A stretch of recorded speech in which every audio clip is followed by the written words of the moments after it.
Dragon Ball Super Manga Chapter 77, as promised in my video last night that I did on the channel where I talked about the full spoilers, we're going to get images in the next couple of days before the actual manga comes out. And I'll be covering those. And we have a few here today for us to discuss. And so if you're new here, leave a like. Even if you're not new, leave a like. If you're new, though, subscribe and hit the notification bell. This is the place to be for up-to-date Dragon Ball Super news on manga, anime, and movies. Right now, I want to talk about these images that came out from the manga chapter. Now, if you're missing some context here, like I said, I will point you to a video I did last night covering the full manga chapter. The majority of the manga chapter was a flashback to what actually happened with the Saiyans, Bardock, Granola, and his mom.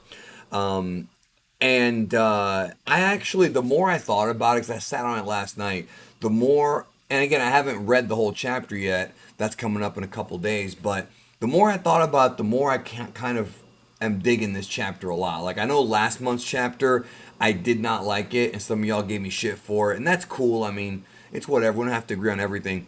And this month, I've seen some people trash this.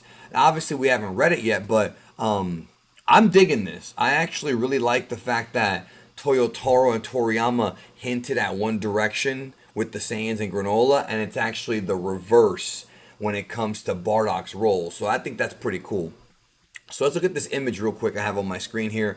You should have it right over there. And this is the image of Bardock after he became a grade 8. This is coming up in chapter 77. He is there with Granola's mom and, of course, baby Granola. Bardock in this Toriyama canon. Now, Toriyama canon. I'm going to do a whole video on this very soon, by the way, guys, explaining like what happened with Bardock. Like the backstory. He's a much more gentler guy. He's not the same guy he was in the original Bardock special. And here he is kind of having sympathy and empathy for Granola's mom and Granola himself. It's not like Bardock is proud of what the Saiyans have done to the civilization, but it's part of the job. Moving on to the next picture. This is a great image right here of Bardock. I love it. He just looks like a total badass. Just ripped to shreds. He's got the scar on his face. Like, this is...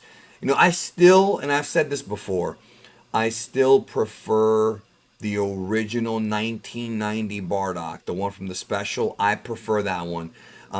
This one is very different, and I don't like him as much, but this is a great shot here of Bardock from Chapter 77. Moving on to the next image. We now have an image of, this is when Granola's mom first meets Bardock, and that's when she blows off a piece of his armor there. That was discussed in the chapter yesterday because she knows how to use ki, but she's obviously not going to be as strong as Bardock. And as we know, Bardock ain't really that strong, especially compared to, let's just say that Bardock and Granola's children, and I'm not just talking about Raditz, I'm talking about Goku, Bardock and Granola's mom's children, excuse me. Goku and Granola are far and away way beyond these characters, and I do find it interesting that, and that's an obvious one. Goku surpassed his father a long time ago, but it's obvious, but it's interesting, that that their kids wound up being so strong. Moving on to the next image, this is part of the flashback that Bardock has in this chapter of Gine, because what happens is Gine is talking to Bardock, and he starts thinking about like the fact that their son was born and their second son. And Raditz is actually shown in the chapter playing outside. Little cameo from Raditz. I'm sure Masako X will be happy about that. And here we have Gine with baby Goku. And this is when Bardock names him Kakaroto, which is what his Japanese name is, Kakarato, aka Kakarot for the rest of us outside of Japan. I know a lot of y'all might be new here, so you don't know that we cover this kind of stuff, but translating stuff from Japan can be challenging.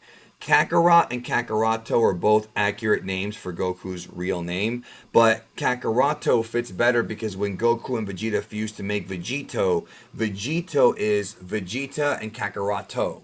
Kakaroto and Vegeta. So the fusion name makes more sense if you name him Kakaroto. That's not really a dub problem necessarily. It's just Kakarot's not an inaccurate name for him, you know what I'm saying? But it was a translation issue. You know, Japanese is a very difficult language to interpret. I thought about that before. I really like the fact that Guinea made a cameo again. We saw her in Dragon Ball Minus. We saw her in the Dragon Ball Super Broly movie, of course, in the first act of the film. You know, I think some fans want more of Guinea, and it doesn't matter to me too much, but you have to remember that this is the chapter where Goku actually finds out his father's name is Bardock. Like, he actually learns about Bardock here. And a lot of Dragon Ball fans have wanted this. You know, a lot of y'all have. I've seen the comments, you know, that they want Goku to meet Bardock, and that may never happen, like actually them meeting face to face. But at least Goku finding out about him could open the door for something later on, or at least have Goku understand more. But he doesn't care because all he cares about is fighting now, right? Anyways, moving on. Here is the other image, another image of Goku in the tank. Here is Gine adorably hugging Goku Kakarot, that is inside of the tank. Now, just to clarify some timeline stuff, I said earlier that this Bardock stuff may have happened the day that Frieza destroyed Planet Vegeta, and that can't be possible. I'm gonna tell you why. Because in the Toriyama version of the events, Goku was 3 years old when they sent him to Earth, right? This is kind of newborn Goku, newborn Kakarot, so it can't be in the timeline of that. This is 3 years before Planet Vegeta was destroyed. That's what this is right here, because, or at least like 2.5. Something like that, because Goku was 3 when he got sent to Earth, according to Dragon Ball Minus, and of course the way he looked in the Broly movie. So it would just make logical sense that this is 3 years before. And also, let's not forget that when Bardock was coming back to Planet Vegeta in the Dragon Ball Super Broly movie, let's not forget that he had